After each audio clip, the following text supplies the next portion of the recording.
రెండో రోజు GHMC council సమావేశం హాట్ గా సాగింది. 2 నెలలుగా జీహెచ్ఎంసీలో శానిటేషన్ సరిగా లేదని విమర్శించారు బీఆర్ఎస్ కార్పొరేటర్స్. చెత్త సేకరణ రాంకీ సంస్థ నిర్లక్ష్యం వహిస్తోందని ఆరోపించారు. రాంకీ సంస్థతో గత ప్రభుత్వం ఒప్పందం చేసుకుందని, ప్రైవేటు సంస్థల నిర్లక్ష్యానికి కేటీఆర్ఏ కారణమంటూ కాంగ్రెస్ కార్పొరేటర్లు ఎదురుదాడి చేశారు.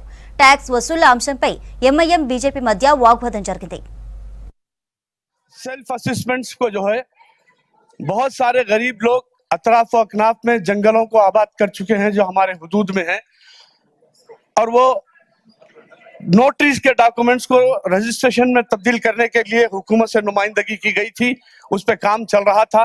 वो आगे क्या होगा बता नहीं सकते, लेकिन मैं इतना जरूर कहूंगा कि आप परमिशन दें ना दें, आप असेसमेंट करें ना करें, मकानात तो बनते जा रहे हैं, घर तो बनते जा रहे हैं, आबादी होती जा रही है और उनको हम तमाम बल्दी सहूलतें पहुंचाते जा रहे हैं.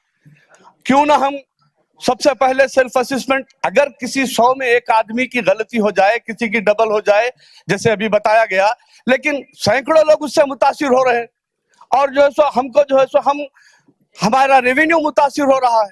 हम सेल्फ असेसमेंट को जो है सो उसमें आसानी पैदा करें और हम ज्यादा से ज्यादा टैक्स वसूली के लिए हमको फायदा होगा. ఈరోజు ఎలాంటి పరిస్థితి వచ్చిందంటే శివారు ప్రాంతంలో కూడా వాళ్ళు కేవలం ఒక వేకెంట్ ప్లాట్స్, ఓపెన్ ప్లాట్స్ కొనుక్కుంటే కూడా వాటిపై వేకెంట్ ల్యాండ్ ట్యాక్స్ వేసి కూడా, విఎల్టీ ట్యాక్స్ వేసి కూడా మనం ఈరోజు ప్రజల దగ్గర వసూలు చేస్తా ఉన్నాం. నేను కమిషనర్ గారి దృష్టి కూడా తీసుకురాగలుగుతా ఉన్నా. ఈరోజు వేల ఇండస్ట్రీలు ఈ యొక్క కాటదాన్ ఇండస్ట్రియల్ ఏరియాలో జిహెచ్ఎంసీ పరిధిలో ఉన్నాయి. అక్కడ టీఎస్ఐసి ఐలా ఉంది. దాంతో పాటు జిహెచ్ఎంసీ పరిధిలో కూడా అనేక గోడౌన్స్ కావచ్చు, లేకపోతే ఇండస్ట్రియల్ షెడ్స్ కావచ్చు నిర్మాణం జరిగింది. ఈరోజు నేను గత దాదాపు 3 నుంచి 4 సంవత్సరాల నుంచి కూడా కొన్ని పెద్ద పెద్ద ఇండస్ట్రీస్ ఏవైతున్నాయో, కొన్ని దాదాపు లక్షల ఎస్ఎఫ్టీ ఇండస్ట్రీస్ ఏవైతున్నాయో వాటిపై వాళ్ళు కట్టే ట్యాక్స్ పై ఈరోజు ఎన్నోసార్లు ఆర్టీఐ ఫైల్ చేయడం జరిగింది. ఈరోజు ఇప్పుడు కూడా నేను చెప్తా ఉన్నాను సార్, ఈరోజు చాలా మటుకు ఇండస్ట్రీస్ నా దగ్గర లిస్ట్ ఉంది.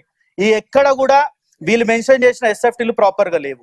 ఇవి 2 లాక్ ఎస్ఎఫ్టీ దగ్గర 4 లాక్ ఎస్ఎఫ్టీ ఉండాల్సిన ఈరోజు ఇండస్ట్రీస్ దాదాపు 4,000 ఎస్ఎఫ్టీ అంటున్నాడు. ఇది దాదాపు 40,000 పైచోపు ఉన్న ఎస్ఎఫ్టీ.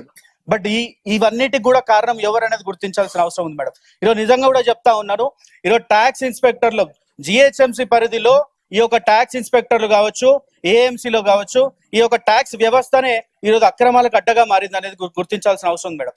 మా 3 డివిజన్స్ కి 112, 113 అండ్ 111 డివిజన్స్ కి 10 crore ఫండ్స్ ఇవ్వడం జరిగింది, డెవలప్మెంట్ ఫండ్స్.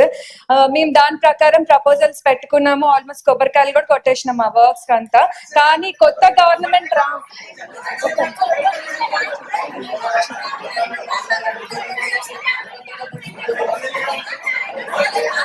ఇష్యూ ఇదండి అన్న ఇష్యూ ఇదండి. ఏంటన్నీ చెప్పినా నేను ఎవరన్నా మీరు మాట్లాడితే ఆబ్జెక్ట్ చేస్తున్నారా? ఎవరన్నా ఆ 10 crore రూపీస్ ఇచ్చిండు, మేము కొబ్బరికాయలు కూడా కొట్టుకున్నాము. కానీ కొత్త గవర్నమెంట్ రాగానే ఫస్ట్ థింగ్ వాళ్ళు చేసింది జియో పాస్ చేసి ఆ 10 crore రూపీస్ మాకు క్యాన్సిల్ చేయడం జరిగింది వర్క్స్. సో మేము ఇప్పుడు పబ్లిక్ లోకి ఏం మోహం పెట్టుకొని పోవాలి మాకు అర్థమైతలేదు. కమిషనర్ గారు దీనికి ఆన్సర్ చేయాలి. మరి మీ గవర్నమెంట్ ఆపేసింది ఆ పనులు చేయకుండా అని చెప్తున్నా నేను. మీ కొత్త గవర్నమెంట్ రాగానే ఆపేసింది అని చెప్తున్నాను. లాస్ట్ 2 months నుండి వెహికల్స్ తగ్గించేసిండ్రు. సో గార్బేజ్ లిఫ్టింగ్ అయితలేదు. నా డివిజన్ లో ఆల్మోస్ట్ 14 పార్క్స్ ఉన్నాయి. గ్రీన్ వేస్ట్ కూడా ఎక్కడికక్కడ అక్యుములేట్ అయిపోతుంది. మరి అది కూడా ఎవరు లిఫ్ట్ చేస్తారో కొంచెం మాకు చెప్పాలని కోరుకుంటున్నాను. ఎందుకు వస్తే గత 3 సంవత్సరాల నుంచి మరి 8వ కౌన్సిల్ లోకి ఈ రోజు జరుగుతా ఉన్నది. సో ప్రతిసారి కూడా మరి ఊడ్చే వాళ్ళ కొరత అన్నది చాలా అందరూ ఫేస్ చేస్తున్న ప్రాబ్లం.